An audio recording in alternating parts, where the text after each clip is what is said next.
Hi, this is Ken from Boston, and this is my assignment for week number 2 at the Berklee Online course, the International Music Production course. I'm going to discuss recording onto Midi. Today I'm using an Alesis Photon X25 as the Midi controller. It's hooked up by USB to my DAW in my computer, and I'm using Pro Tools 9.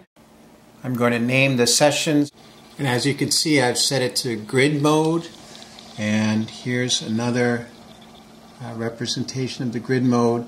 I've set it for quarter notes on the grid and broke it down into bars and beats, and that'll be good to help me with the quantization later. The count off I set for 2 bars, so that's the count off before I start. Tempo I set at 100 beats per minute, and the meter is 4/4. And here I'm going to click on wait for note, so that the recording process for Midi won't start until the first note is entered. Next I'm going to create a click track by going to Track, Create Click Track. Next I'm going to load my virtual instrument by doing Track, New Track.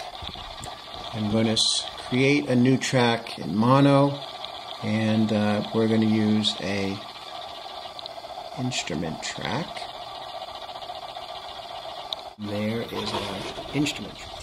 Here you can see I've set the MIDI input to all, so all the MIDI signals go through this, but I could be more specific and select the Photon X25.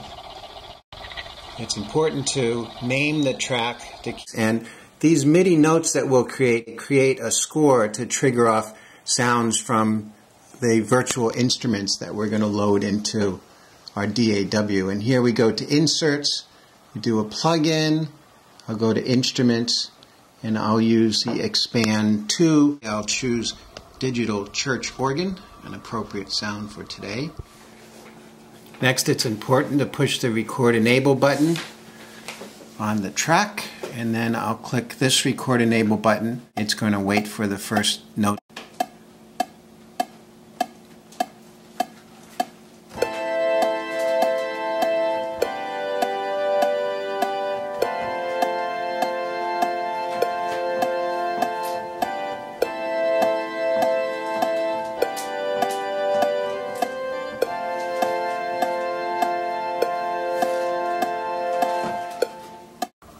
Next I'm going to trim down my selection by selecting the trimmer tool and going to the selection and trimming it down to 8 bars.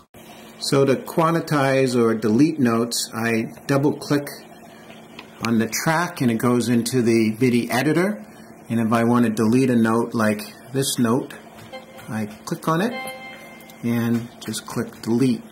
It seems that I lost my whole project, but fortunately this is non-destructive editing, so I do edit, undo, clear, and then I can also grab a note and move it around, move it up and down. Bottom line is the velocity of the notes, and we can also adjust the velocities by going up and down. So to quantize, I like to right-click on the editor, and we go to Event Operations, Quantize, and we want to quantize Note On. That's set by default. Usually you can set the quantize grid, but I'm going to set it for a 1/16th note. So in the 16th notes division, that's where it's going to kind of lock into. And you can set the amount of swing. Here I'm going to do the strength, and it's good to kind of make small steps with quantization. Typically if you go to around 20, you can quantize the notes, and if you need to do it again you do another 20, etc. So here I'm going to apply that, and it tightens up the notes a little bit more. So there you have a quick summary of recording in Midi. A lot of these lessons can be applied to other DAWs as well. Thanks a lot.